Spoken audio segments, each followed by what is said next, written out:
Gordailu batean aurrezten duzunean, zure dirua pixkanaka hazten da. Funts batean inbertitzen duzunean berriz, errentagarritasuna lor dezakezu, naiz eta hori hainbat gauzaren mende egon. Eta badago aldi berean aurreztu eta inbertitzea, orain bai. Hautatu dena, funts baten aukerak eta gordailu baten ordainsaria. 50-50, funtsa gehi gordailua. Aukeratu dena, informazio gehiago laboralkutxa.comen.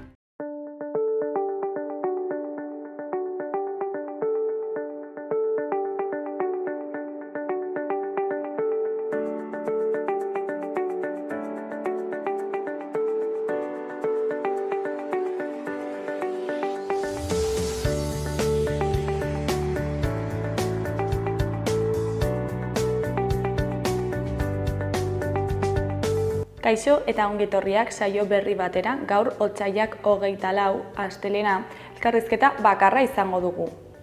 Gaurkoan gurean Patxiku izango dugu, Euskal Herriko Nekazal elkartetik datorrena. Urtebete igaro da nekazal mobilizazioetatik eta gaur egungo egoera aztertuko dugu Patxikurekin. Baina elkarrizketarekin hasi baino lehen goazen gure betiko edukiarekin.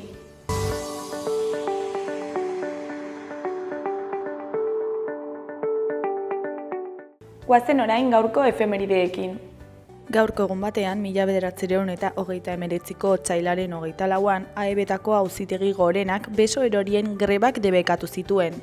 Mota horretako grebetan langileek euren lanpostua okupatzen dute, baina lanik egin gabe. Inork postu hori har dezan eragotziz. Lan harremanen batzar nazionalarentzat greba mota hori dagoeneko legez kanpokoa bazen ere, kasu honetan langileek aurrez enpresa hartutako legez kanpoko neurri bati erantzun zioten.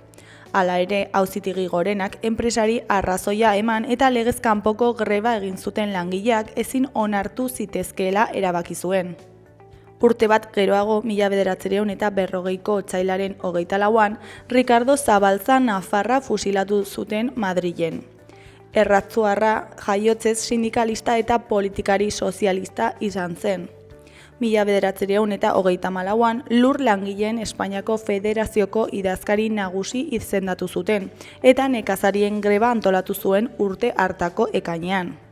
Nafarroan alderdi sozialista zabaltzeko lan handia egin zuten eta Fronte Popularrarekin Espainiako Kongresuko diputatu izendatu zuten Badajozetik. 1939an atxilotu zuten frankistek eta heriotzara kondenatu. Hil aurretik hainbat gutun idatzi zituen senide eta lagunentzat, eta lekukotza horiek gaur egun arte iritsi dira. Egun berean baina 2000 urtean Vatikanoko San Pedro Basilikako kupulatik zintzilikatu ziren itoizekin solidarioak taldeko kideak. Urtegiko kableak mozteagatik espetxean zenbait hilabete egin ostean, baldintzapeko askatasunean geratu zirenean, epaiketaren zaizirela Europako zenbait hiritan ekimenak eginiko bira abiatu zuten zenbait ekitzaile. Londresen, Hagan eta Berlinen urtegiaren proiektua salatzeko ekintza ikusgarriak egin zituzten. Eta bukatzeko 2022ko otsailaren 24an, Errusiako tropak Ukrainean sartu ziren eta inbasioa abiatu. Euromaidanen ostean 2014tik Donbaseko eskualdea gerran zen Ukrainiako gobernuaren eta eskualdeko indar separatisten eta errusiazaleen artean. 2022ko Errusiaren erabakiak gerra hildakoak eta zauriak herrialde osora zabaldu zituen eta dozenaka milaka errefuxiatu eragin. Gerrak militarismoa eta hedabideen zentsura azkartu zuen Europako herrialde gehienetan, NATOren eta AEBi interesei men eginda.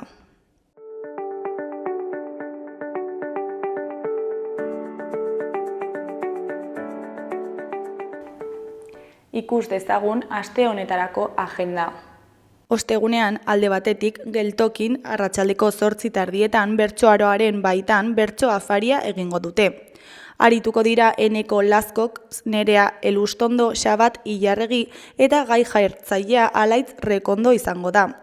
Sarrerak 32 eurotan salgai egongo dira www.geltoki.red atarian.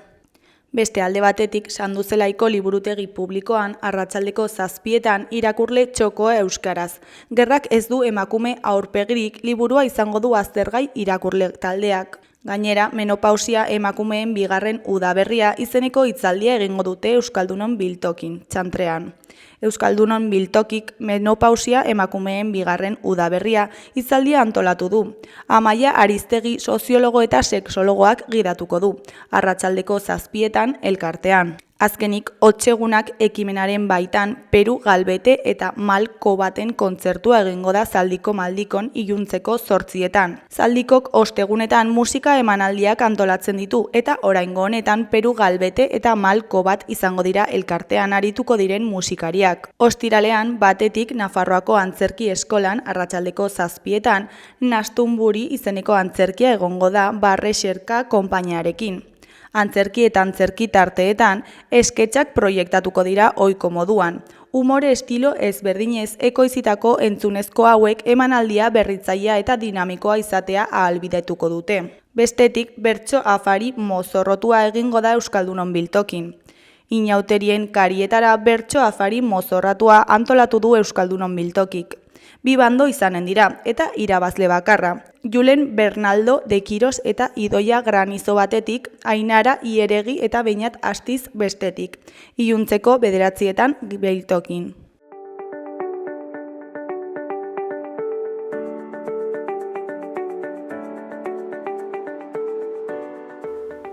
Ikus dezagun gaurko egunkarien azalek zer dioten. Diario de Noticiasen titular nagusian, Merz kontserbadoreak irabazi ditu Alemaniako hauteskundeak, eta ultrauskuinak gora egin du. Buruzagi demokristauak SPNen pentsatzen du gobernua osatzeko, eta AfD baztertu du. Kargua utzi duen kantzilerrak Olaf Scholzek aurreratu du ez duela eskuinarekin negoziatuko. Alemaniarako alternatibak ia bikoiztu egin du 2021ko hauteskundeetako babesa. Argazki nagusian, jaso ikastolako ikasleak atzoko entseguetan Diario de Noticias egunkariko errotatiban. Titularrean, fake newsen aurka. Jaso ikastolako ikasleek bideoklip bat filmatu dute Diario de Noticias egunkariko errotatiban. Ezkerreko berrian, jendetza bildu da arroizko tostada ospatzeko. Hori koloreko berrietan, batetik Peña Albizuk itxi dute finalerdietako kuadroa. Bestetik Roberto Santamaria osasunako atezain oiaren hitzetan, ezin da gehiago eskatu, ate handitik atera naiz eta eskerrak eman nahi dizkiot klubari. Eskuineko berrietan, alde batetik 2600 etxe irisgarri bihurtu ziren iaz Nafarroan. Beste alde batetik PSOE Junts bitartekariak konfiantza galdea kentzea eskatu dio Sánchezi. Azkenik, Nafarroako eurodiputatuek krisi erabakigarrian ikusten dute Europar Batasuna. Joan Tarda Erkeko diputatu ohiaren arabera, funtsezkoa da migratzaileak gure kausara erakartzea. Diario de Navarraren titular nagusian, eskuinak irabazten du Alemanian eta ultraeskuinak historia egiten du bigarren indargisa. Sozialdemokratek inoizko emaitzarik txarrena izan dute. Argazki nagusian, Vitoriano Inbuluzketa Alkasenak irribarre egiten Maria Jimenez Recioso eta Irene Estelrich bake taldeko kideekin. Titularrean, etxeko beroaren zainketa aringarriak. San Juan de Diosek etxez etxeko arretarako talde bat dauka. Eskuineko berrietan, alde batetik Josema Romeo Nafarroako Komisiones Obreraseko lider berria da. Beste alde batetik, Francisco Aita Santuaren egonkortasuna bere osasun egoera larrian. Jarraian, erori ondoren harrapatutako txirrindularia baten heriotzak ez du kalte ordainik izango. Goiko berrietan, batetik arroizek bere olioa zergapetzen du. Bestetik, kanpoan jateko taper onena. Bukatzeko osasuna taldea izandako lurrikararik handienetik 10 urte. Gararen titular nagusian Mikel Irujo Nafarroako Industria Departamentu buruaren arabera, Europako ahuleziak kezkatzen gaitu, oso menpekoak gara. BSH, Nano, Volkswagen, Zuzundegi eta bar, albiste industrial txarrak bata bestearen atzetik datoz Nafarroan. Irujo departamentu buruak onartu du kezkatuta gaudela. Nafarroak hazkunde iraunkorreko 10 urte daramatzala aipatzen badu ere, Europa ahulezian dagoela eta gure esportazioen 23% Alemaniara eta Frantziara doazela azaldu du. Erdiko berrian, eskolak mugikorrik gabeko gune izateko dekretu baten alde. Argazki nagusian Sunset Athletic taldeko jokalaria gola ospatzen dugu. Titularrean, Atletikek eta Errealak 10 gol dituzte euren bi garaipenetan. Eskuineko berrietan, goikoan, Marcek errefusiatu egin du AFDrekin lankidetzan aritzea hauteskundeak irabazi ondoren. Behekoan, kanporatzeak eta okupazio militarra Zisjordaniako iparraldean. Euskal Herria Irratiaren titular nagusian, berdintasunean lortutako aurrerapenen kontrako gorroto diskurtsoei pentsamendu kritikoaren bidez aurre egiteko deia. Ez zaitzatela nahasi, gezur matxistekin. Leloa aurkeztu du Felix Taberna lehendakariordeak 18 emakumeen nazioarteko egunaren kanpainarako. Eskuineko berrietan, goikoan, hezitzaile eskolako Ainhoa Navarroren hitzetan, gure iritzia kontuan hartu gabe hartzen ari da erabakiak hezkuntza departamentua. Hezitzaileen eskolako irakasleen klaustroaren oharrak jakinarazi du zein egoera bizitzen ari diren. Espazio falta dute eta ikasleek ez dituzte behar dituzten gelak erabilgarri. Liburutegia formazio lanak egiteko beharrezko tailer lekuak dituzte faltan eta batzarreko tokiak ere. Hezkuntza departamentuaren jarrerekin kexu agertu dira irakasleak. Ez gaituzte entzuten.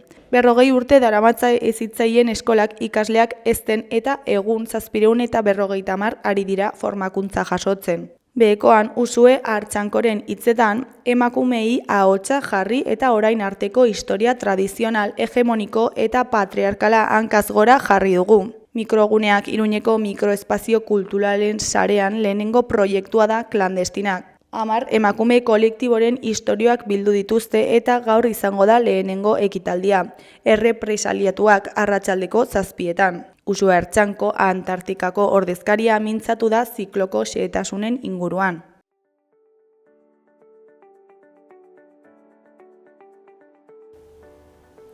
Gaurko eta biharko eguraldiaren iragarpena ikusiko dugu. Gaur, astelena, hodei gehiago izango ditugu. Goizean eta arratsaldean batik bat erdi mailako hodeiak eta goi-hodeiak izango dira, eta ostarte zabalak irekiko dira. Gauean, hodei trinkoagoak agertuko dira eta mendebaldean euritara joko du. Hegoaldeko haizea indartu egingo da, bolada oso gogorrekin, batez ere ipar-mendebaldeko haizeguneetan. Gauean haizeak mendebaldera egingo du. Temperaturak maksimoak 20 gradu ingurukoak izango dira Kantauri isurialdean eta 15-16 graduren bueltan geldituko dira Mediterraneo isurialdean. Arratsaldean euria eskualde guztietan egingo du ipar-mendebaldeko haizearekin eta temperatura jaitsi egingo da. Zerua nahiko estalita egongo da eta egunaren amaieran soilik irekiko dira ostarte batzuk, batez ere hegoaldean non atertzera egingo duen. Elurkota jaitsi egingo da egunean zehar eta baliteke egunaren amaieran 1000-1200 metro inguruan kokatzea. Temperatura maksimoa 5-6 gradu jaitsiko dira eta ipar-mendebaldeko haizeak hotz sentsazioa handituko du.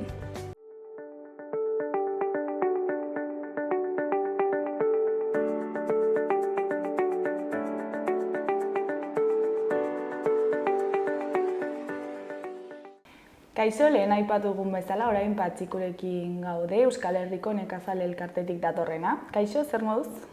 Ongi esan barko bai. Urte bat egiten du ja mobilizazioetaz, ezta? Eta horrekin txartu baino lehen, kontatu iguzu pixkat zer den elkarte hau. Euskal Herriko Nekazari Elkartea, izenak erraten duen bezala da, nekazarien sindikatu bat, Nafarroan, eta Nafarroan orain dela 40 urte jaio zena, ez? Eta, sindikatu bezala egiten duguna da gure afiliatuei nolabaiteko defensa eta interlokuzioa ere bai gobernuaren aurrean, ez? Eta nolakoak izan dira urte hauek? Nolakoa izan da bilakaera? Hasiera batean oso txikia ginen eta gero poliki-poliki errotuz joan gara Nafarroa osoan, ez? Hasiera batean gure indarra gehiago fokalizatzen zen Nafarroa iparraldean, baina gero urteekin joan gara zabaltzen eta, momentu honetan adibidez badu bulego bat Tuteran, Sorreran ere baziren Sartagudako jende batzuek ere, eta orduan, bueno, sindikatu anitza eta Nafarro osoan dagoena. Bai. Eta nekazal sektorearen egoera nola aldatu da? Nahikotxo. Lehen ustiategiak aiza txikioak ziren, familia ustiategiak, eta orain ikusten dugu gero eta handiagoak direla, ez du ezer ikustikorik, orain dela 40 urte zegoen nekazaritza gaur egungoarekin, ez? Eta hor bai ikusten dugu nolabaiteko konzentrazioak, gero ikusten dugu baita ere nekazaritzatik kanpo dagoen diru ere nola ari den sartzen hor, nekazaritza familiarra gero eta gutiago da, eta orduan hor bilakera joan da nolabait konzentrazioetara, pentsu fabrikak ere badute zer esana, zeren nahiko kontrolatzen dituzte sektore batzuk, eta orduan bilakera izan du da, lehen, orain dela 40 urte, oso ustiategi haunitz bazirela familiarrak, txikiak, eta hori orain desagertzen ari da. Eta lan baldintzetan nola eragiten du aldaketa honek? Bueno, lan baldintzetan azkenean lehen familiarra izaki zurea zen, eta gaur den zurea zen lana, eta zuk bortxatzen zenun nolabait zure burua, ez bakarrik 8 ordu sartzera, baizik eta gehiago. Eta gaur da eguna nun hainbat sektoretan integrazioa hor dago, integrazioak erran nahi du zu beste batentzat ari zarela lanean, eta orduan etzarazu zure buruaren jabe, ez? Zara langile soila, nekazaritzan ari dena, baino betze enpresa batentzateko langilea, ez? Eta elkartearen lana nola egiten duzue? Nola da funtzionamendua? Bueno, elkarteak sindikatuak kasu honetan baditugu 4 bulego, bat Tuteran, bestia Lizarran, bestia Iruñean zentrala dena, eta gero hastian behin igoten gara Elizondon, Baztanen. Hor baditugu teknikari batzuk, eta hainbat zerbitzu ematen ditugu, ez? Alde batetik lan sindikala, lehen aipatu dut, azkenean gaur den egunin, nahiz eta gizartean dagoen irudia dela zuk bakarrik egiten alduzu, zuk nahi duzu guztia, gure ustez, guk uste dugu, elkartzeak ematen duela indarra, ez? Orduan, nolabaiteko individualismo hori apurtu, eta elkarrekin lan egitea, eta elkarrekin helburu batzuk izanta aurrera egitea, ez? Horregatik, alde batetik lan sindikala, eta gobernuaren aurrean interlokuzioa izatea, eta gero, badago beste atal bat zerbitzuen atala, ez? Edo zerbitzu juridikoa, edo zerbitzu laborala, proiektuak ere egiten ditugu, orduan, gure sektoreak behar ditun gauza unitz edo gehienak hor biltzen ditugu eta zerbitzu hori ere ematen da elkartea. Eta gero, Nafarroa hain anitza izan da lurrari dagokionez. Nola da, arazoak berdinak dira Baztanen eta Tuteran? Ez, arazoak gehiago dira sektoreka behar bada, ez? Iparraldean nekazaritza baino gehiago da abeltzaintza, abere gehiago dire.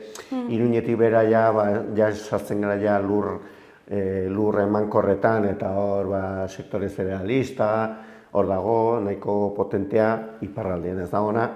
Eta gero herribere aldean eta hor hortugintzak eta badauka nahiko indar, hor badaude 3-4 enpresa potente kongeladorak direnak, eta hor hortugintzak badu nahiko indar. Beraz, hortugintzatik hasi herriberan, gero sektore zerealista, edo ardoaren sektorea, hainbat eta hainbat, eta iparraldean gehiago da igual abeltzainana, ez? Hor, edo behiak, ardiak, ardi sektorea, edo, horixe ez. Esan dugun bezala urte bat igaro da mobilizazioetaz, eta nola bizi izan zenuten egoera hori. Bueno, egia erran, orain dela urte bat ere hori erran genuen, hasieran harrapatu zigun pixkat sorpresaz, ez? Baino gero, denborakin ikusten duzu, lehendabiziko sorpresa hori nolabait etorri zela domino efektu bat bezala Europatik, ez? Ez dugu antzi behar, eta guk hori azpimarratu egin dugu, mobilizazio horiek egin zirela kontekstu politiko batean.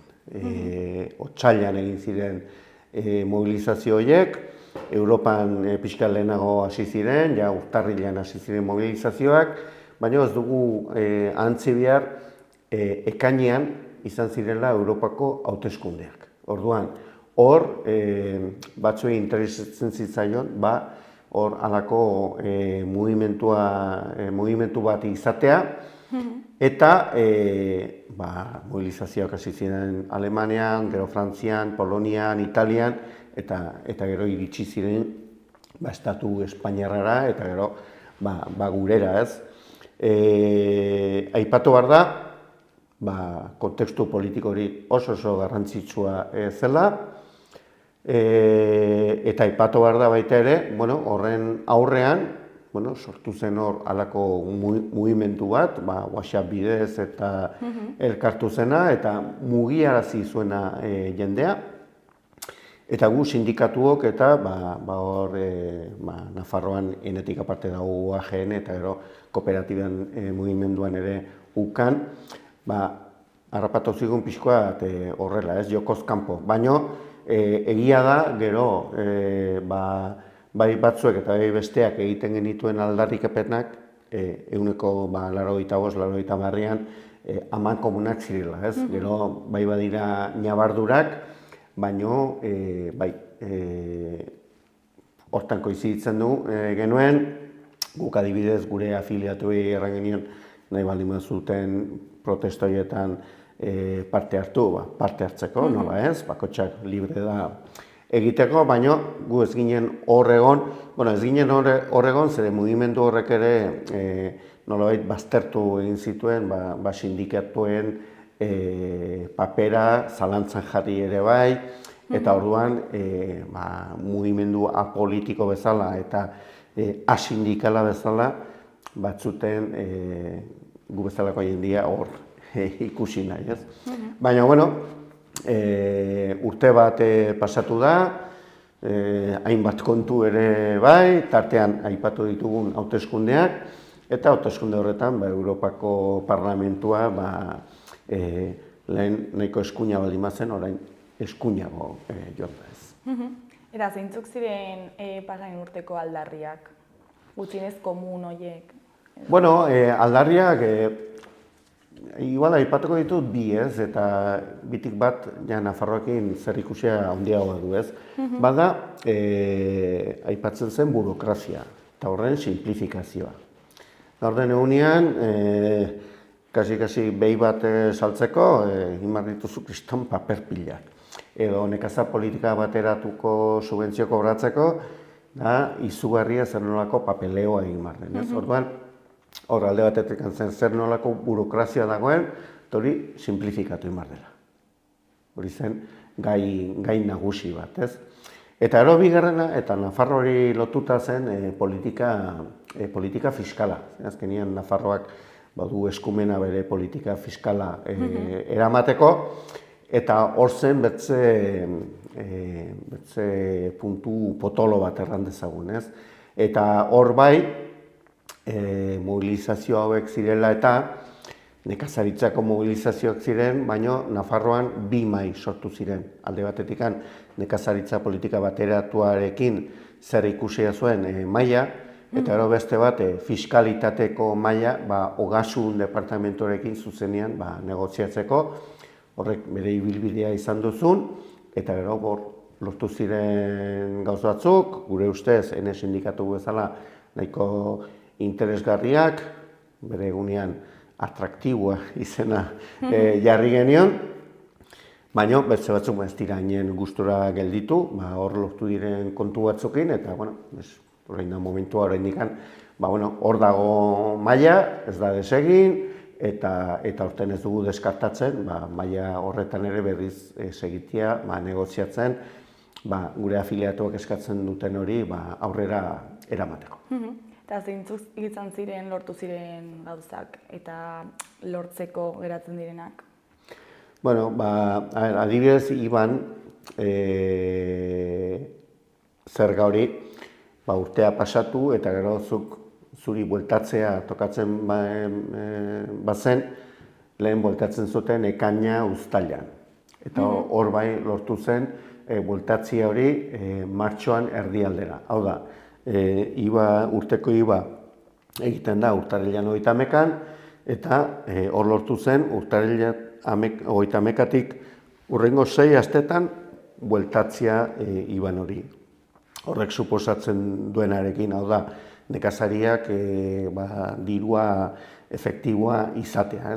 Azkenean, IVA hori zurea baldin bada, kobratu martxoan, kobratu ekainean, ez da berdin. Hor, 3 hilabete aurreztu egiten dira, eta IVAkin jarraituz, kanpoan geratu zaiguna zen, IVA hori 3 hilabetetik berreskuratzea, ez? Hau da, la cuenta de la abuela, edo itia, nik zor dizut, ordaintzen dizut, baina zuk niri zor baldin badizu, zuk bueltatzen hau zu, ez? 3 hilabetetik egiten dire IVAk, eta hori egiten alda. Baina, hor aipatzen ziguten, noski, Nafarroak badoka konbenio bat estatuarekin, eta orduan konbenio hori aldatu emarko zuen, estatuekin negoziatu eta aldaketa hori eman, ez? Momentu hortan ez genuen ikusi Nafarro gobernua sobera prest hori egiteko, berari igual lotzen dio edo sortzen dio arazoren bat, baina hori mai gainean dago eta lehen aipatu duen bezala, mai hori martxan segitzen badu, hori izanen da aldarrikapen bat, ez? Eta gero, beste aldetik, nekazaritza politika bateratuen aldetik, simplifikazioa zen, hor, bai lortu dira neurri batzuek martxan jartzea, hor, aipatu behar da, Nafarroko gobernuak ez dula, bere eskutan ez dula margen handirik aldaketa horiek egiteko, aldaketa horiek Espainiako gobernuak egin behar ditu, eta Espainiako gobernuak jarri zituen mahai gainean 53 neurri nolabait presio hori arintzeko. Estatu mailan gu COAG-en barrenean gaude, COAG da Coordinadora de Organizaciones Agrarias y Ganaderas, eta hor, hainbat sindikatu gaude, eta ez COAG eta ez ASAJA da beste zentrala eta bien artean Espainiako gehiengoa biltzen da, nekazaritza gehiengoa biltzen da hor, ez genituen sinatu neurri horiek. Akordio hori ez genuen sinatu, ikusten genuelakoz erdiak bluf bat ziela, bertze erdia balio izan lezake eta ikusi dugu praktikan gauza batzuk arindu indutela historio guztia hau, baino guretzako eskaz ziren eta ez genuen sinatu. Egia da gero gauz batzutan bai nabaritu dela, lurren manejoetan, lehen zen oso zorrotza, horiek pixkat ireki egin dira, eta bai aipatzen genuen, zeren guri etengabeko interlokuzioa daukagu gobernuarekin, guri aipatzen ziguten ezin zirela aldaketa horiek egin, eta mobilizazio hauek sortu zutena bai da hori azkartzea, ez? Lehen ezin zena gero egiten altzen, eta 6 hilabetez planteatzen zituzten mugimendu batzuk, gauza batzuk arintzeko, ez? Eta orduan, mobilizazioa bai balio izan dute makinaria azkartzeko batez ere. Eta urte bete pasa da eta ja aldaketa horiek praktikan ikusi dituzue eta ze puntutan gaude orain? Gu ja gaude 2028ko nekazal politika berriari begira, ez? Hemendik 2 urtera aldaketa gutxi gehiago espero ditugu. joan urtean lortu ziren aldaketa horiek hor daude, segituko ditugu beste aldaketa batzuk batez ere Nafarroko gobernuari dagokionari hor albada eragiten. Baina nekazal politika bateratua, Europatik heldu den nekazal politika bateratu hori ez dugu ikusten badainik margenek gehiago aldatzeko, ez? Orain, mahai gainean dagoen eztabaida da zer nolako nekazal politika izan behar den 2028-tik 2034-ra, ez? Eta hori, 2 urte lehenago hasten da, eta ja hasi gara joan urtean Europako nekazal komisarioak ja aterazun dokumentu bat, bera nola ikusten zuen, orduan, ja badago base bat, eta bain horren inguruan hitz egin behar dugu, ez? Eta guk horren inguruan, joan den astean egin genuen, orain dela egun batzuk egin genuen prentsaurrekoan, ikusten genuen, guk hemen Nafarroan 2020an akordio bat sinatu genuen, N sindikatua, UAGN sindikatua, UKAN eta Nafar gobernuak, nun aipatzen genituen zer nolako nekazal politika bateratua behar genuen. Eta hemen ditut, igual irakurriko ditut puntuak, ez ahazteko ez da bat zen familia ustiapenaren eredua defendatzea, bigarrena zen eskubide historikoak desagertzea, bakotxak kobratzen du Europatik eskubide historiko batzuk bazituelako. Orduan guk ikusten dugu sindikatu bezala hori ez dela bideragarria, hori erabat aldatu behar dela, eta hori desagertzea. Gero ikusten duen baitere topeak jartzea ustietegi bakoitzari, badire ustiategi batzuk, kobratzen dute 120.000 euro, betza batzuk 8.000, betzik 7. Orduan hor ikusten dugu badagoela kriston desoreka eta hori hor tope batzuk jarri behar direla. Gero, noski, diru laguntza horiek nekazari abeltzain profesionalentzako lehentasuna izatea, eta gero ikusten genuen ekonomikoki, sozialki eta ingurumenen aldetik iraunkorrak diren nekazaritza ekoizpenak laguntza. Eta gara azkenik, aipatzen genuen ispilu klausulak jartzea.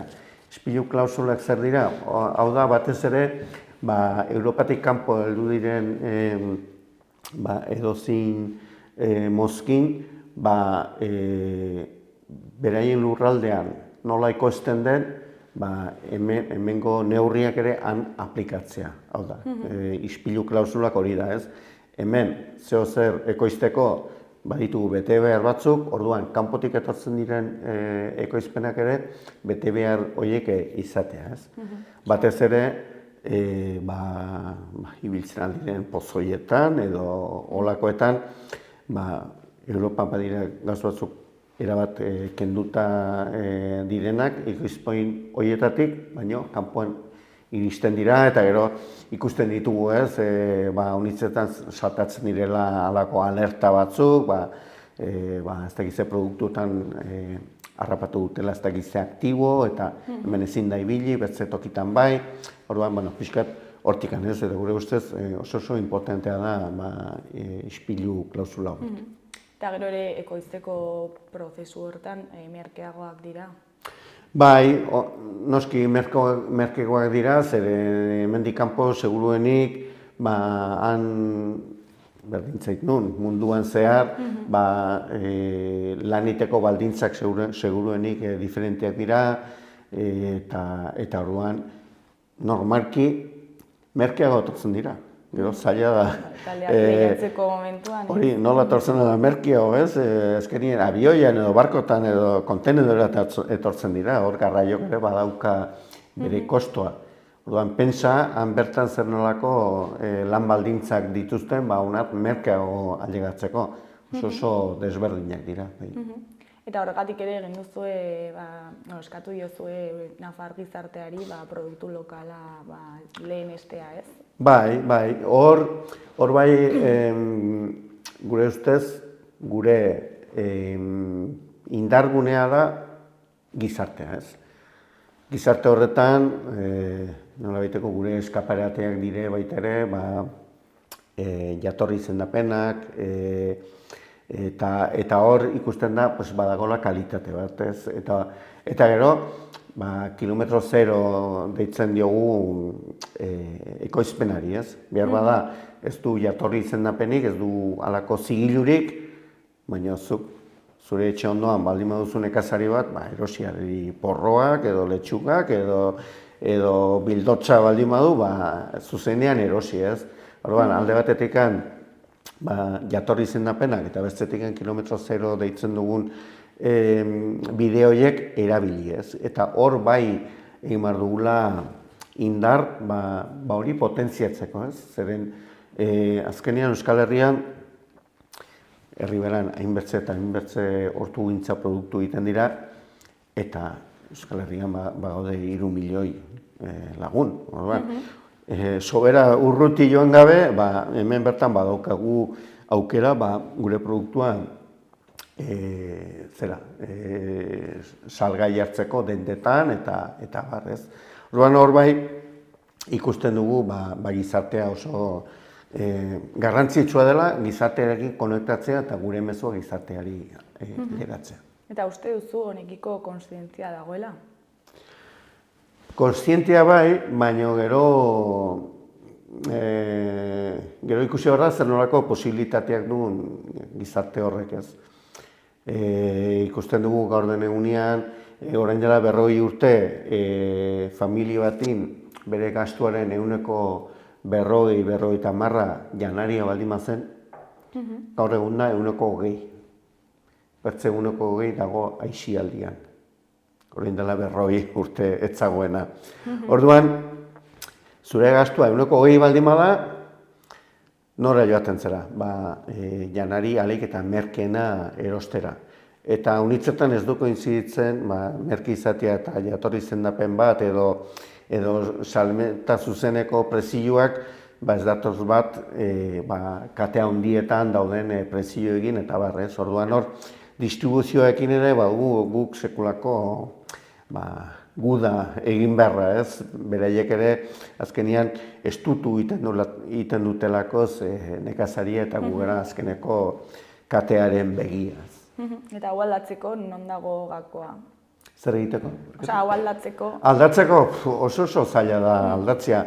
Hau da, lan bat tantaz-tanta egiten duzuna eta hor bai, nik ikusten dut, hor guk egin behar dugula pedagogia gehiago, jendeari azaltzeko etiketak irakurtzeko, nondik heldu den, hemengoa dastatzen baldin moduzu ari zara hemengo nekazari bateri laguntzen. Orduan, hortikan dago eta honitzetan gu ez gara iristen lan hori egitera, ez. Eta sektorearen etorkizunari dagokionez, nola ikusten duzu?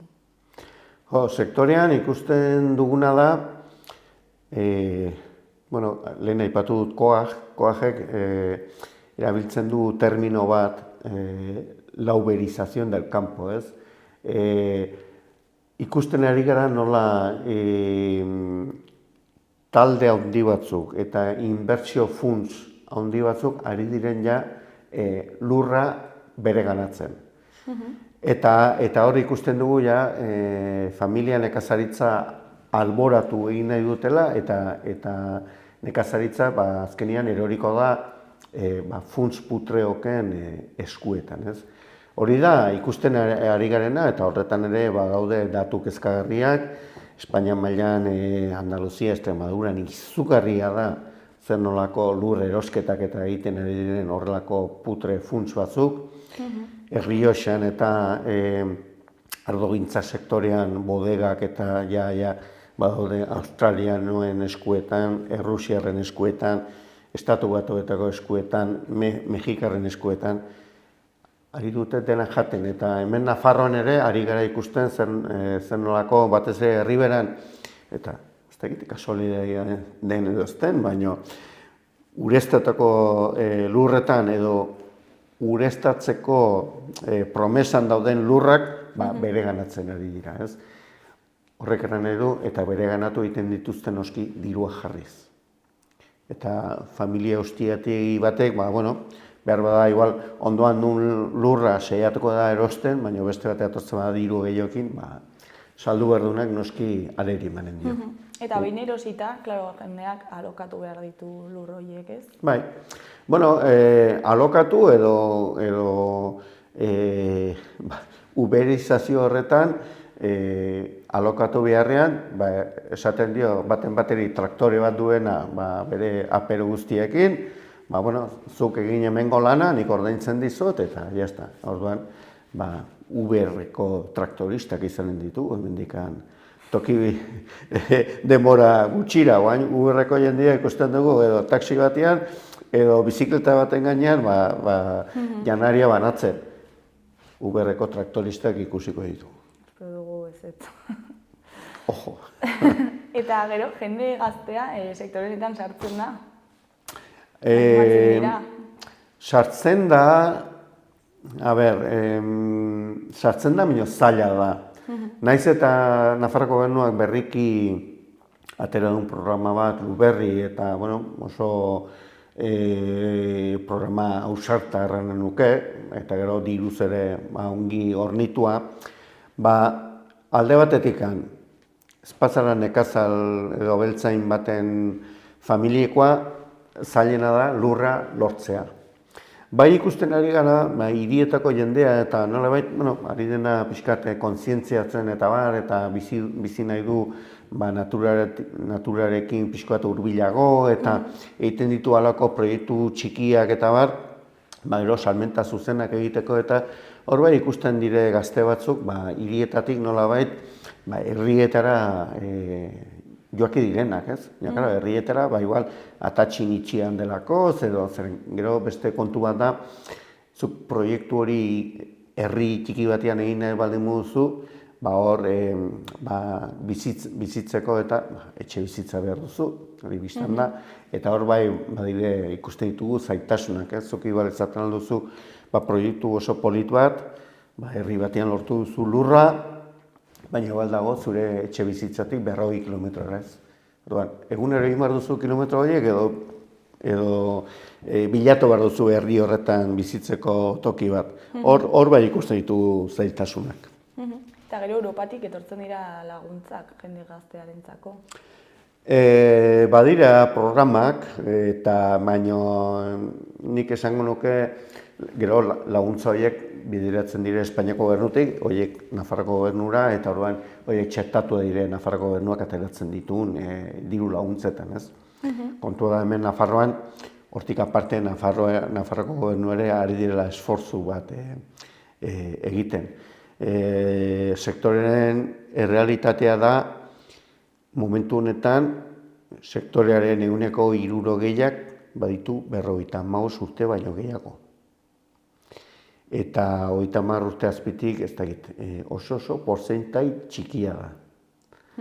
Orduan, falta dire irakaslea, falta dire argina, falta dire iturginak, eta gure sektorean ere, falta da jende gehiago hori biztan da.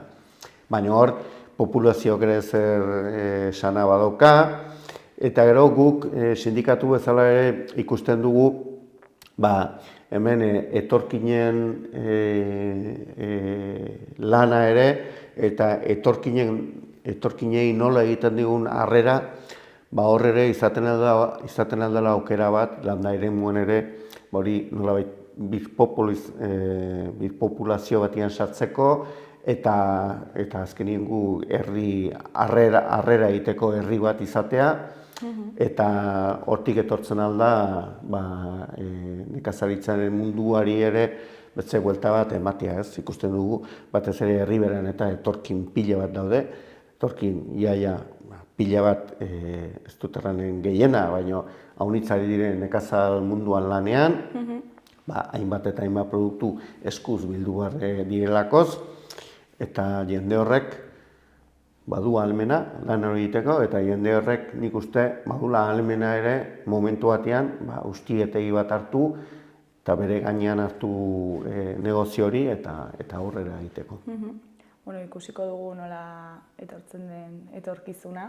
Eta, momentuz ez dago galdera gehiagorik, ez dakit zerbait gehiago komentatu nahi duzun, zerbait ahaztu zaigun. Ez, nik uste dut guk aurrera, sindikatu bezala aurrera begiratu behar dugu, ez? Hor Espainiako gobernuak aipatu zuen egin martzela nekazal guztietegien legea, hori zen bain dela 2 urte hauteskundetan bota zuten lelo nagusia nekazaritza munduan, oraindik itxoiten ere gara, eta gero, Nafarroara etorriz, hemen Nafarroan bai mai gainean jarri da,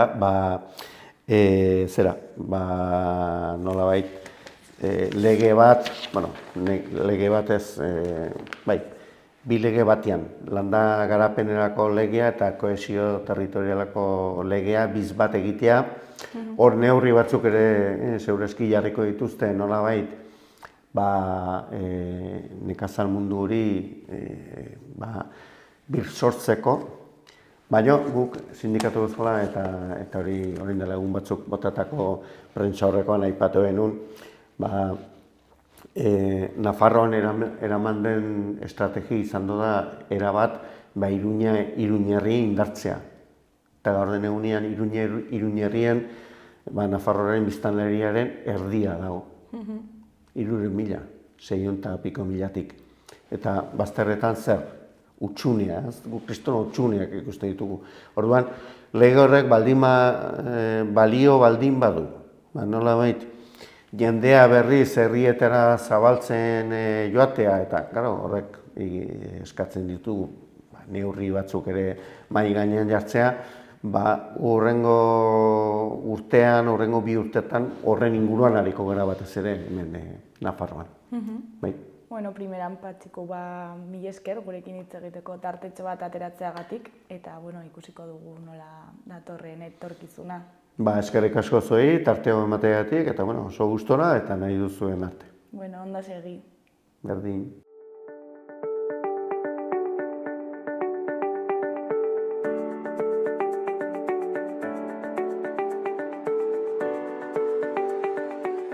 Gaurkoz hau izan da dena, bihar itzuliko gara eduki eta elkarrizketa berriekin. Mila esker zuen arretagatik. Agur!